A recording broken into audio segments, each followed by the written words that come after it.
Impacts. Damaging winds will blow down trees. Widespread power outages are expected. Travel will be difficult, especially for high-profile vehicles. Please report down trees, power lines, or large branches by calling 412-262-1988, posting to the National Weather Service Pittsburgh Facebook page, or using X at NWS Pittsburgh.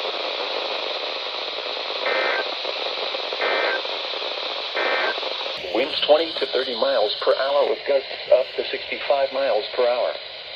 Where? Portions of east central Ohio, northwest, southwest, and western Pennsylvania, and the northern panhandle of West Virginia. When? Until midnight tonight. Impacts. Damaging winds will blow down trees and power lines.